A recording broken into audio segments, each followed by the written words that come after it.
नमस्कार शेतकरी मित्रांनो, मी योगेश पापळे. तर शेतकरी मित्रांनो, मागील काही बऱ्याच व्हिडिओजमध्ये आपण सांगितलं होतं की कर्जमाफी संदर्भातील महत्त्वपूर्ण असे अपडेट आणि शासनाकडून महत्त्वपूर्ण असे निर्णय घेण्यात आलेले आहे. आणि मागील 2 महिन्यापूर्वी आपण एक व्हिडिओ बनवला होता की महात्मा ज्योतिराव फुले कर्जमुक्ती योजना जी आहे की राज्य शासन परत नव्यानं सुरू करणार आहे आणि त्या योजनेचा शेतकऱ्यांना पुरेपूर 100% फायदा होईल असं पण आपण त्या व्हिडिओच्या माध्यमातून सांगितलं होतं. आणि ते मीच नाही बरं की बरेच काही चॅनल्सनी न्यूज रिपोर्टर चॅनल्सवाल्यांनी म्हणजेच की तो व्हिडिओच्या मार्फत माध्यमातून शेतकऱ्यांना सांगण्याचं काम केलं होतं की महात्मा ज्योतिराव फुले जी कर्जमुक्ती योजना आहे ते राज्य शासन परत 2024 मध्ये नव्याने लागू करणार आहे आणि त्याच्या माध्यमातून शेतकऱ्यांची कर्जमाफी पण होईल आणि परत त्यांना नव्याने पीक कर्ज तसेच शेतीसाठी कर्ज संपूर्ण कर्ज परत नव्याने भेटेल असं बरेच काही फायदे शेतकरी मित्रांना त्या कर्जमाफीच्या योजनेतून होईल. तर मित्रांनो, आता गेल्या मागच्या काही दिवसापासून जवळपास 2 महिन्यापासून निवडणूक चालू असल्यामुळे लोकसभेची निवडणूक चालू असल्यामुळे पहिल्यांदा आचारसंहिता चालू होते. आचारसंहितेमुळे काय होतं की राज्य शासनाचे जे पण गव्हर्नमेंटचे निर्णय असतात ते स्थगिती असतात, काही कामांना स्थगिती दिली जाते. त्याच पद्धतीने त्याच्यानंतर निवडणुकीच्या आचारसंहिता चालू झाल्या. त्याच्यानंतर काही दिवस निवडणुकीमुळे लोकसभेच्या निवडणुकीमुळे सर्वच काही कामे गव्हर्नमेंटची स्थगिती असते. तर त्या कारणामुळे हेच जे जी.आर नियुक्त करण्यात आले राज्य शासनाकडून त्याच्यावरती कोणतीही अंमलबजावणी केली गेली नाही आणि त्या कारणामुळे शेतकऱ्यांच्या कर्जमाफीचे म्हणजे जे राहिलेले वंचित शेतकरी होते जवळपास 2019 आणि 2019चे त्या शेतकऱ्यांना परत त्याचा लाभ भेटू शकला नाही. परंतु शेतकरी मित्रांनो, आता लोकसभेच्या निवडणुका ज्या की पार पडलेल्या आहे आणि येत्या 4 जून 2024 रोजी लोकसभेचा निकाल पण आहे. त्याच्यानंतर परत राज्य शासनाचे जे पण गव्हर्नमेंटचे काम असते ते म्हणजेच नव्याने चांगल्या पद्धतीने सुरू होईल आणि जे पण निर्णय मागील काही काळात घोषित करण्यात आलेले ते परत नव्याने सुरू करण्यात येईल, त्याच्यावरती अंमलबजावणी करण्यात येईल. तर चला तर शेतकरी मित्रांनो, आपण कर्जमाफी संदर्भातले एक जे मागील काही अपडेट्स होते आणि नव्याने जे अपडेट्स आहेत ते जाणून घेऊया. आता कोणत्या शेतकऱ्यांना त्या कर्जमाफीचा लाभ भेटू शकतो, कारण की 5 मार्च 2024 रोजी एक गव्हर्नमेंटकडून राज्य शासनाकडून एक जी.आर नियुक्त करण्यात आला होता. ज्या जी.आरच्या माध्यमातून सांगण्यात आलं होतं की महात्मा ज्योतिराव फुले कर्जमुक्ती योजना जी आहे की नव्याने राज्य शासन सुरू करणे. म्हणजे मुख्यमंत्री एकनाथ शिंदे तसेच उपमुख्यमंत्री तसेच गृहमंत्री देवेंद्रजी फडणवीस साहेब यांनी पण सांगितलं होतं त्या जी.आर म्हणजे त्या पत्रकार परिषदेमध्ये बऱ्याच काही.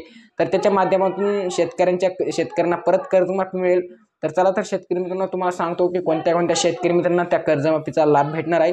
तर शेतकरी मित्रांनो, ज्या लोकांनी म्हणजे ज्या शेतकऱ्यांनी 2011-12 ते 2014-15-16 पर्यंत कर्ज घेतलेलं होतं त्या शेतकऱ्यांना त्यात कोणताही लाभ भेटणार नाही, असं मी बऱ्याच काही पहिल्या पण व्हिडिओमध्ये सांगितलं.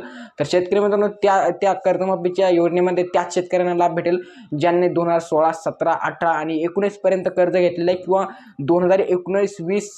2019-20 आणि 2022 पर्यंतचं कर्ज आहे. तर त्या शेतकऱ्यांना त्या कर्जमाफीचा लाभ भेटेल. म्हणजेच की महात्मा ज्योतिराव फुले कर्जमुक्ती योजना परत नव्याने राज्य शासन चालू करणार आहे, असं बरेच काही मागील काही काळात व्हिडिओ पण त्या कर्जमाफीवरती बनलेले होते. आणि मित्रांनो, ते 50%च्या वरती ते व्हिडिओज पूर्णतः खरे आहे, कारण की राज्य शासन परत नव्याने महात्मा ज्योतिराव फुले कर्जमुक्ती योजना चालू करणार आहे. आणि किती लाखापर्यंत आता शेतकऱ्यांना त्याचा फायदा होईल याच्याकडे आपण थोडक्यात पाहूया. तर शेतकरी मित्रांनो, ज्या शेतकऱ्यांनी 2 लाखाच्या वरती कर्ज घेतलेले, 3 लाख 4 लाख, तर त्या शेतकऱ्यांना त्याचा 1 रुपयाचा लाभ भेटणार नाही. फक्त त्यांचं 2 लाखापर्यंतचं जे कर्ज आहे ते माफ करण्यात येईल. म्हणजेच की सरसकट 2 लाखापर्यंत राज्य शासन कर्जमाफी देणार आहे. 2016, 17, 18 आणि 19, 20, 21, 22 या 4 ते 5 वित्तीय वर्षाचेच कर्ज याच्यामध्ये माफ होणार आहे.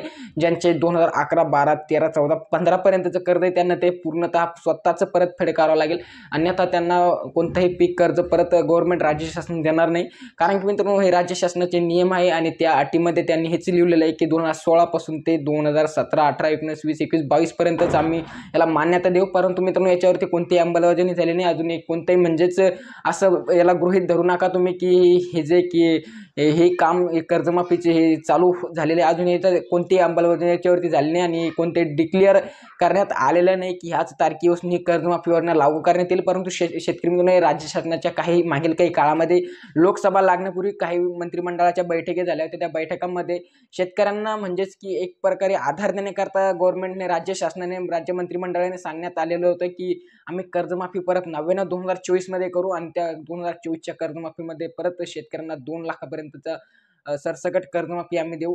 आणि मित्रांनो, झालं जे प्रोत्साहनपर 50,000 रुपये, तर ज्यांचं सातबारा नील आहे त्यांना परत प्रोत्साहनपर 50,000 रुपये गव्हर्नमेंटचा शेतीच्या पीक कर्जासाठी लाभ देण्यात येणार आहे.